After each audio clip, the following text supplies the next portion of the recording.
Hello മക്കളെ, welcome back to exam Y learnings. Exam Y ലേണിംഗ്സിന്റെ NMMS super league 4ന്റെ അടുത്തൊരു വീഡിയോയിലേക്ക് നിങ്ങൾക്ക് ഏവർക്കും സ്വാഗതം.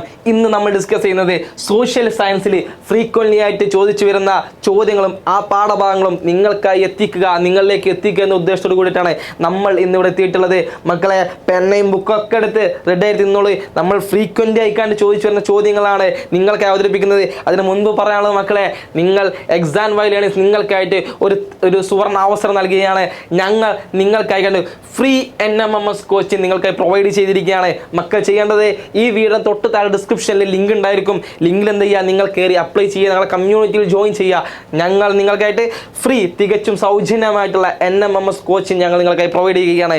നോക്കാം, the organ of the government which is responsible for the making of law. നിയമങ്ങൾ നിർമ്മിക്കുവാൻ ചുമതലപ്പെട്ട ഗവൺമെന്റിന്റെ ഘടകം ഏതാണ് എന്നുള്ളതാണ് ചോദ്യം എന്ന് പറയുന്നത്. ഓപ്ഷൻസ് ഉള്ളത്: option A judiciary, option B executive, option C legislature and option D none of the above. അഥവാ ഓപ്ഷൻ എ നീതിന്യായ വിഭാഗം, കാര്യനിർവഹണ വിഭാഗം, നിയമനിർമ്മാണ വിഭാഗം, ഓപ്ഷൻ ഡി ഇവയൊന്നുമല്ല. ഏതാണ് മക്കളെ ഗവൺമെന്റ് സിസ്റ്റത്തിലെ നിയമങ്ങൾ നിർമ്മിക്കുവാൻ അധികാരമുള്ള പവറുള്ള ടീം എന്ന് പറയുന്നത്? ഏതാണ്? ഓപ്ഷൻ എ ആണോ, ബി ആണോ, സി ആണോ, ഡി ആണോ? ഏതാണ് ആൻസർ എന്ന് പറയുന്നത്?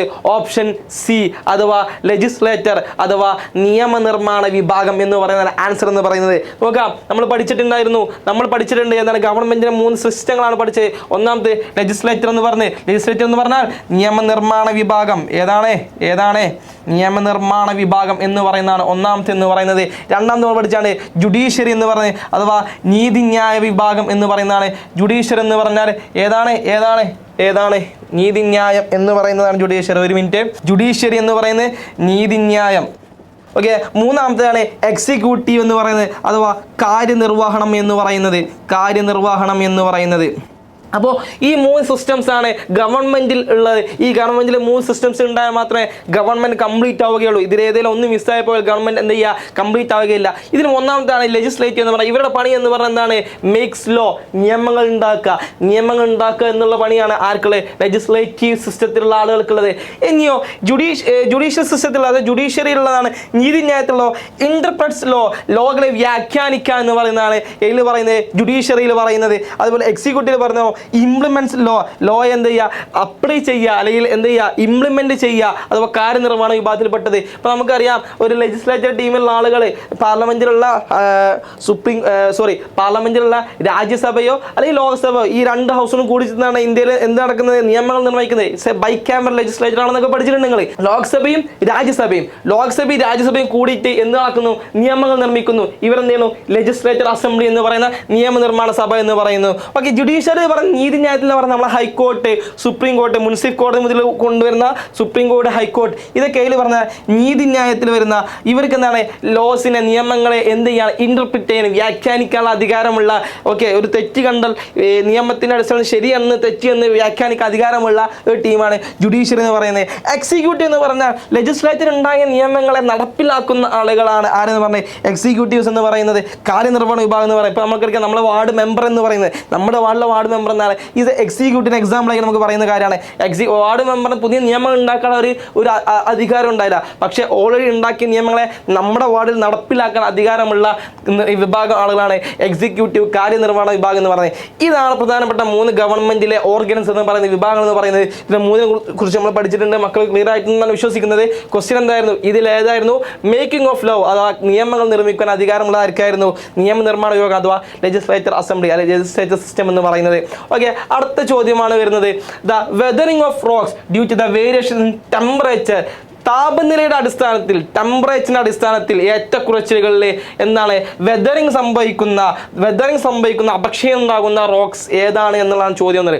Option A biological weathering, option B chemical weathering, option C mechanical weathering, option D formation of ഫോസിലുടെ രൂപീകരണം എന്നുള്ളത്. ഓക്കെ, ജൈവിക അപക്ഷയം, രാസിക അപക്ഷയം അഥവാ ഭൗതിക അപക്ഷയം. മക്കൾ ഈ ഒരു ടാബിൾ കണ്ടിട്ടില്ലേ?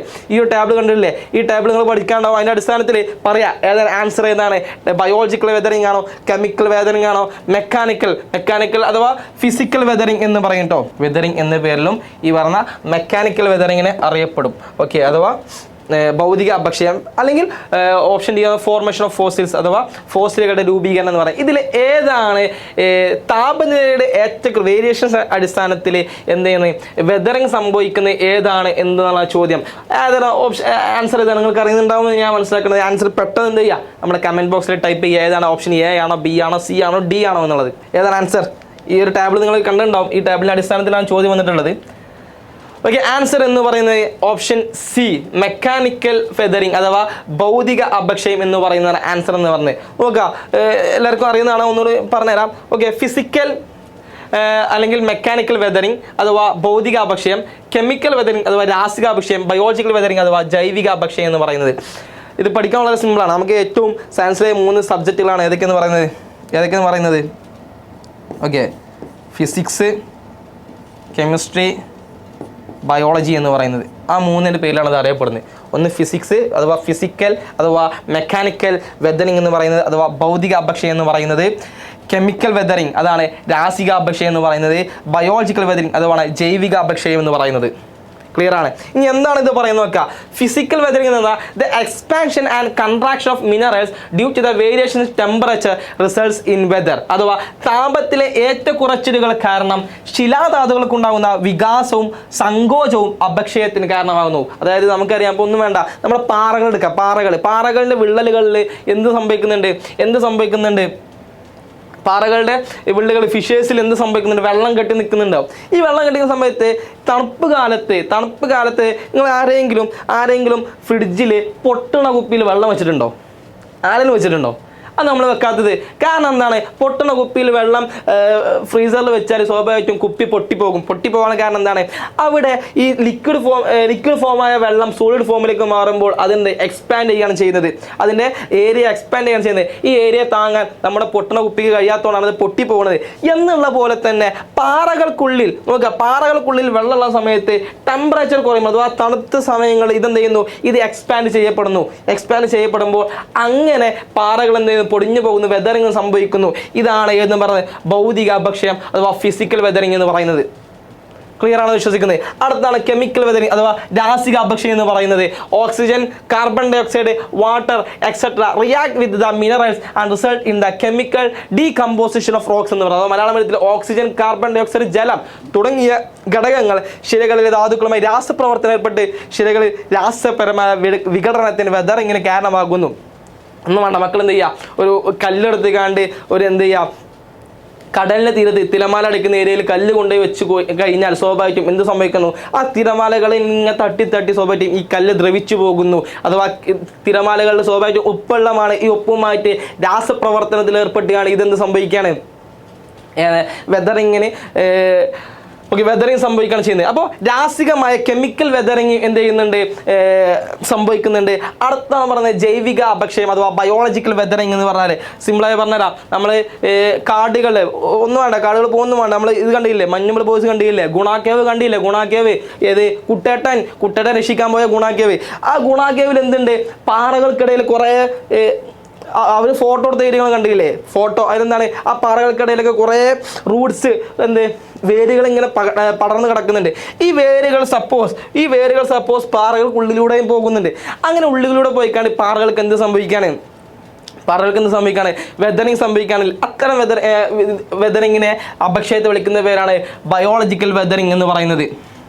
ഓക്കെ, ജൈവികമായിട്ടുള്ള വെതറിങ് എന്ന് പറയുന്നത്. അതിന് വേറെ എക്സാമ്പിൾസ് ഉണ്ട്. ഇപ്പോൾ ഏതെങ്കിലും അനിമൽസ് എന്ത് ചെയ്യാണ്? സ്വാഭാവികമായിട്ടും മരിച്ചു കിടക്കുന്ന സമയത്ത്, ചത്തടക്കുന്ന സമയത്ത് അതെന്ത് ചെയ്യും? ജീർണിക്കും. കുറേ കാലത്തിന് ശേഷം ജീർണിക്കുമ്പോൾ അവിടെ രാസപ്രവർത്തനം സംഭവിക്കുന്നത്. ഇതും ഏതിൽ തട്ടിക്കാണ്ട്? ഈ പാറകൾ ദ്രവിച്ചു പോകും. മനുഷ്യരൊക്കെ കിടക്കുന്ന സമയത്ത് അല്ലെങ്കിൽ ഇലകൾ സംഭവിക്കുന്ന സമയത്ത് ഇതൊക്കെ എന്താണ്? വെതറിങ്ങിന് കാരണമാകും എന്നാണ് പറയുന്നത്. അപ്പോൾ ജൈവിക അപക്ഷയം എന്ന് പറഞ്ഞാൽ എന്ത് പറഞ്ഞാൽ ഈ പറഞ്ഞ സസ്യങ്ങളുടെ വേരുകൾ ശിലകൾക്കുള്ളിലൂടെ സഞ്ചരിക്കുമ്പോൾ ഈ പാറകൾക്കുള്ളിൽ സഞ്ചരിക്കുമ്പോൾ പാറകൾക്ക് അപക്ഷയം സംഭവിക്കുന്നു. ഇതിനെയാണ് ബയോളജിക്കൽ വെതറിങ് എന്ന് പറയുന്നത്. ഇതിനെ അപ്പർ ഫ്രം ദീസ് ഇതിന് പാറ പൊട്ടിക്കൽ, ഖനനം ഇതൊക്കെ പറയുന്നുണ്ട് ബയോളജിക്കൽ വെതറിങ്ങിൽ പെടുന്നുണ്ടെന്നാണ് പറയുന്നത്.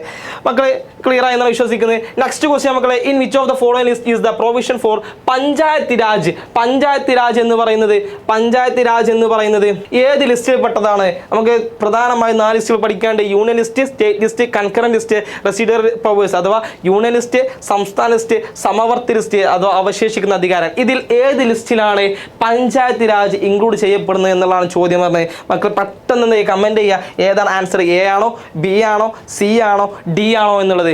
യൂണിയൻ ലിസ്റ്റ് ആണോ, സ്റ്റേറ്റ് ലിസ്റ്റ് ആണോ, കൺകറന്റ് ലിസ്റ്റ് ആണോ, റെസിഡ്യൂറി പവേഴ്സ് ആണോ, ഏതാണ് പെട്ടെന്ന് ആൻസർ ചെയ്യാം. ഓക്കെ, നമുക്ക് നോക്കാം. ഇതിലെ ആൻസർ എന്ന് പറയുന്നത് സ്റ്റേറ്റ് ലിസ്റ്റാണ് അഥവാ സംസ്ഥാന ലിസ്റ്റാണ് പഞ്ചായത്ത് രാജ് ഉൾപ്പെടുന്ന ലിസ്റ്റ് എന്ന് പറയുന്നത്. ആൻസർ സ്റ്റേറ്റ് ലിസ്റ്റ് ആണ്. ഓക്കെ, എന്താണ് യൂണിയൻ ലിസ്റ്റ്, എന്താണ് സ്റ്റേറ്റ് ലിസ്റ്റ്, എന്താണ് കൺകറന്റ് ലിസ്റ്റ്, എന്താണ് റെസിഡ്യൂറി പവേഴ്സ് എന്താണെന്ന് പെട്ടെന്ന് നോക്കാം. ഓക്കെ, യൂണിയൻ ലിസ്റ്റ് എന്ന് പറഞ്ഞാൽ this is a list of subject over which the union government has exclusive law making powers when the constitution came into force. Okay, union list എന്ന് പറഞ്ഞാൽ simple ആയിക്കാണ്ട് കേന്ദ്ര ഗവൺമെന്റിന് നേരിട്ട് അധികാരമുള്ള പവേഴ്സ് അതിനെ വിളിക്കുന്ന പേരാണ് യൂണിയൻ ലിസ്റ്റ് എന്ന് പറയുന്നത്. ആ അധികാര കേന്ദ്രത്തിന് മാത്രമേ ലോസ് മേക്കാനും ലോ ഇന്ററപ്റ്റ് ചെയ്യാനും പവറുള്ളൂ, അധികാരമുള്ളൂ എന്ന് പറയുന്നത്. അതിന് എക്സാമ്പിൾസ് നോക്കാം. Foreign affairs, defence, railway, banking, citizenship. Okay, citizenship ഒക്കെ എടുക്കുകയാണെങ്കിൽ ഇപ്പോൾ കേരള സർക്കാരിന് ഏതെങ്കിലും ഒരാൾക്ക് ഇന്ത്യൻ സിറ്റിസൺ അല്ല എന്ന് പറയാനുള്ള അധികാരം ഉണ്ടോ? ഇല്ല. സിറ്റിസൺഷിപ്പ് എന്ന് പറയുന്നത് സെൻട്രൽ ഗവൺമെന്റ് മാത്രമായ അധികാരം. ആർക്കൊക്കെ സിറ്റിസൺ കൊടുക്കണം, ആർക്കെ സിറ്റിസൺ കൊടുക്കാൻ പാടില്ല എന്ന് പറയുന്ന അധികാരം ആർക്ക് മാത്രമേ ഉള്ളൂ? യൂണിയൻ, സെൻട്രലിന് മാത്രമേ ഉള്ളൂ. അതുപോലെ ഇവിടുത്തെ നമുക്ക് എന്താ പറയാ, റെയിൽവേ എന്ന് പറയുന്നത്, അതുപോലെ ഫോറിൻ അഫയേഴ്സ് എന്ന് പറയുന്നത് എല്ലാം റെയിൽവേക്ക് ആരാണ്ടല്ലോ വരുന്നതാണ്? Central government. ഏത് ട്രെയിന് ഏത് സ്റ്റേറ്റുകളിലൂടെ എവിടേക്ക് ഓടണം, ഏത് സമയത്ത് നിർത്തണം, ഇതിനൊക്കെ അധികാരം ആർക്ക് മാത്രമേ ഉള്ളൂ? സെൻട്രൽ ഗവൺമെന്റ് മാത്രമേ ഉള്ളൂ.